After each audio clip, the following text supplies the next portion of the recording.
যার মধ্যে ঈমান নাই, যার মধ্যে নবীর সুন্নত নাই, যার মধ্যে আল্লাহর ইসলাম হুকুমত নাই, যার মধ্যে শরীয়ত নাই, যার মধ্যে নবীর আদর্শ নাই, যার মধ্যে নবীর সিরাত নাই, যার মধ্যে আল্লাহর কোরআন নাই, ইসলামের চিটাবোরা নাই, এমন ব্যক্তিদেরকে ভালোবাসা যাবে না।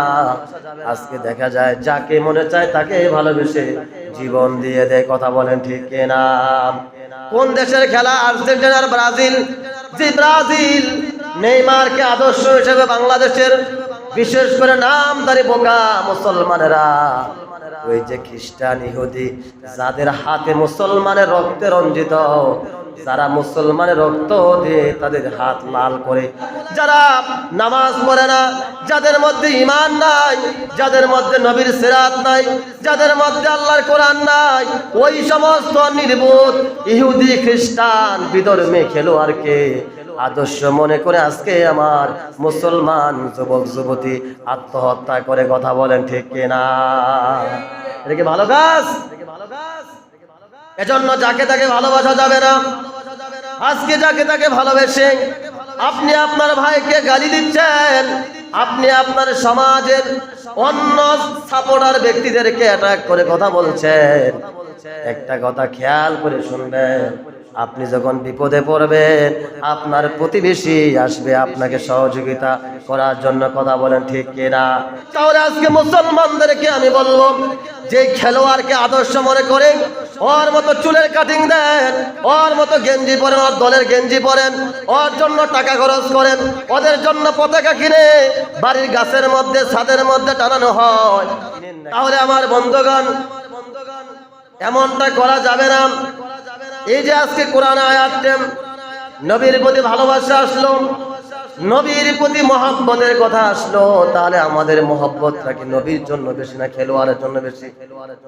খেলোয়াড়ের জন্য বেশি।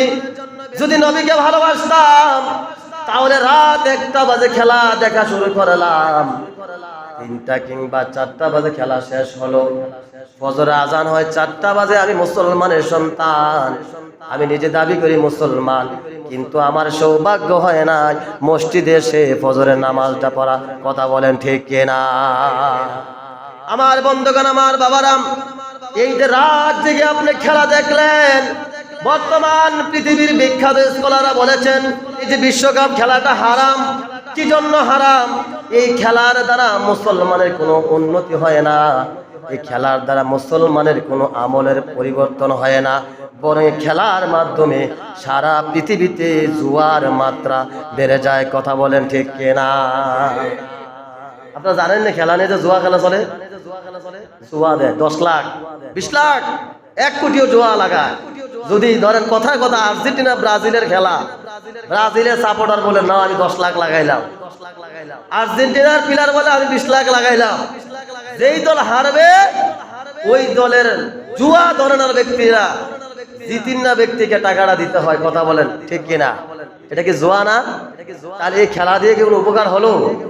খেলা দিয়ে উপকার হলে যেই দেশে খেলা খেলবে ওই দেশের অর্থনৈতিক বৃদ্ধি পাবে, তাদের বাণিজ্য ব্যবসা বাণিজ্য পণ্য সামগ্রী। আমার প্রশ্ন, খেলা দিয়ে কি কোন দেশ, কোন দেশ জিতলো কোন দেশ হারলো, এটাতে ইমানের কি মাপকাঠি করা যাবে না।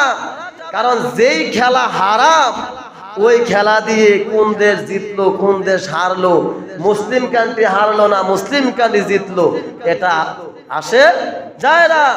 আপনি বিশ্বাস করেন বর্তমান প্রতিটা সমাজে আলেমরা বিরক্ত হয়ে যাচ্ছে, ইসলামপন্থী ব্যক্তিরা বিরক্ত হয়ে যাচ্ছে। আজকে খেলা নিয়ে মুসলমানরা মারামারি হানাহানি, একজন আরেকজনকে জবাই করে ফেলতেছে, একজন গাছের সাথে ফাঁসি দিচ্ছে, একজন ফ্যানের সাথে ফাঁসি দিচ্ছে, একজন বাজার থেকে বিষ এনে খাচ্ছে। এটি কি ভালো মৃত্যুর লক্ষণ? হ্যাঁ, এটি কি ভালো মৃত্যুর লক্ষণ? এগুলি বিনা হিসেবে জাহান্নাম। কারণ যাদেরকে অনুকরণ করে আত্মহত্যা করা তো একটা মহাপাপ। আবার কার জন্য আত্মহত্যা? কোনো ভালো কাজে না, বরংস একজন বিধর্মী অমুসলিম খেলোয়াড় তারা কেন হারলো এই দুঃখে সহ্য করতে না পেরে আমার এই যে শশীদল শশীদুল আত্মহত্যা করে, জানেন না আপনারা?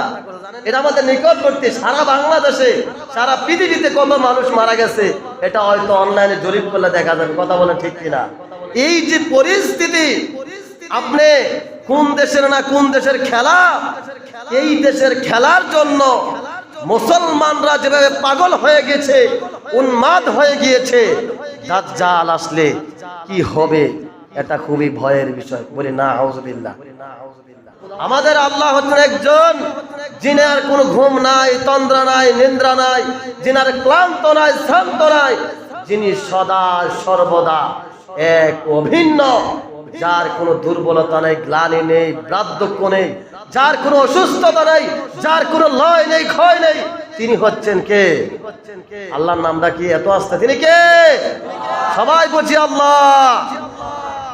আমার বন্ধুগণ, আমার বাবারা, এজন্য যাকে ভালোবাসবো, ভালো মানুষ দেখে ভালোবাসবো। একজন নামাজি, আমার গ্রামের মুরব্বী, তাকে মহব্বত করব। তিনি আমার গ্রামের অত্যন্ত বয়োজ্যেষ্ঠ মুরব্বী, তিনি নামাজ পড়েন, তিনি ভালো মানুষ, তিনি মানুষদেরকে স্নেহ করেন। আমি একজন এমন মানুষকে ভালোবাসবো যিনি একজন আলেম, যিনি মসজিদের মাদ্রাসার খেদমতে আছেন, দ্বীনের দায়ীর কাজে আছেন, যিনি সদা সর্বদা কোরআন হাদিস পর্যালোচনা করেন, গবেষণা করেন, মানুষদেরকে নসিহত করেন। এমন ব্যক্তিদেরকে ভালোবাসবো। আমি ভালোবাসবো আমার গর্ভধারিণী মাকে, আমি ভালোবাসবো আমার জন্মদাতা পিতাকে, আমি ভালোবাসবো আমার ভাইদেরকে, আমার বোনদেরকে, আমার আপনজনদেরকে, আমার প্রতিবেশীদেরকে, যারা সদা সর্বদা ভালো কাজে মশগুল আছে, এজন্য ভালোবাসবো। আমি চাই তারা আমি একসাথে যেন জান্নাতে বসবাস করতে পারি। বলে সুবহানাল্লাহ। আর আমাদের ভালোবাসাটা যদি হয় একজন খেলোয়াড়, একজন গায়ক, একজন নায়ক, একজন মডেলিং, একজন নাট্যকার, চিত্রকার, ফটোগ্রাফার, যারা সকাল থেকে সন্ধ্যা পর্যন্ত, ঘুম থেকে ওঠার পরে আবার ঘুমানোর আগ পর্যন্ত যারা গুনার কাজে লিপ্ত থাকে, তাদেরকে যদি ভালোবাসি, জান্নাত কি তাদের সাথে হবে? তাদের সাথে হবে কি হবে? জাহান্নাম হবে। কি হবে? জাহান্নাম। কারণ যারা ছবি বানায়, ছবি অঙ্কন করে, তাদেরকে আল্লাহ রাব্বুল আলামিন বলবেন, এ বান্দা, তুমি তো আমার সাথে টক্কর দিয়ে তুমি ছবি বানাইছিলা, আজকে এটার মধ্যে প্রাণ দাও। কি দাও? প্রাণ দাও, রূহ দাও। বান্দা বলবে, আল্লাহ আমি তো প্রাণ দিতে পারবো না, রূহ দিতে পারবো না। আল্লাহ বলবেন, তাহলে তুমি আমার সাথে কেন শরীক করেছো? তুমি আমার সাথে কেন টক্কর দিয়েছো? তুমি দুনিয়াতে গিয়ে তুমি মানুষের ছবি বানাইছো, তুমি বিভিন্ন প্রাণীর ছবি বানাইছো। এই যে ছবি অঙ্কন করা, দেয়ালে দেয়ালে, প্রত্যেকটা ঘরে, ক্যালেন্ডারে, পোস্টারে, বিভিন্ন ওয়ালে যে ছবি, কুকুর, প্রজাপতি, শিয়াল, বিড়াল, বাঘ, হরিণ, মানুষ, এই যে ছবিগুলো অঙ্কন করা হচ্ছে, এগুলো নিতান্ত জাহান্নামের কাজ, নিতান্ত গুনাহের কাজ। বলি না আউযুবিল্লাহ। ওই ব্যক্তিদেরকে আমরা আদর্শ মনে করছি। একজন খেলোয়াড় তার মাথার চুলের কাটিং কোন স্টাইলে করে, আমি মুসলমানের সন্তান হয়ে অমুসলিমকে আদর্শ মনে করে, তাকে ভালোবেসে, তাকে মহব্বত করে, তার মতো আমার চুলের কাটিংটা কাটলাম, আমি কি মুসলমানের সন্তান হিসেবে পরিচয় দিতে পারি? এটা কি মুসলমানের কাজ? আমি একজন মুসলমানের সন্তান, একজন খেলোয়াড়, তার 3/4 প্যান্টটা কতটুকু পরে, তার জার্সিটা কিভাবে পরে, তার ড্রেসআপটা কিভাবে পরে, আমি এইভাবে অনুসরণ করি। এই যে অনুসরণ করছেন আমার যুবক ভাইয়েরা, আমার মুরব্বী বাবাদেরকে বলবো, এর জন্য কিন্তু আপনারা আল্লাহর কাছে জবাবদিহিতা করা লাগবেই। কেন আপনার সন্তানকে দ্বীন শিখান নাই?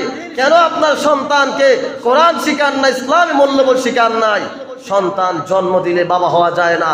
সন্তান জন্ম দেওয়ার পরে প্রাপ্ত বয়স্ক পর্যন্ত আপনার উপর আল্লাহ রাব্বুল আলামিন ফরজ করে দিয়েছেন, আপনার সন্তানকে নৈতিকতা, দ্বীন, ইসলাম, কোরআন, হাদিস এগুলি শিক্ষা দেওয়া আপনার জন্য ফরজ। বলি সুবহানাল্লাহ। এই দায়িত্ব আমরা কয়জন পালন করতে পেরেছি? কয়জন করেছি?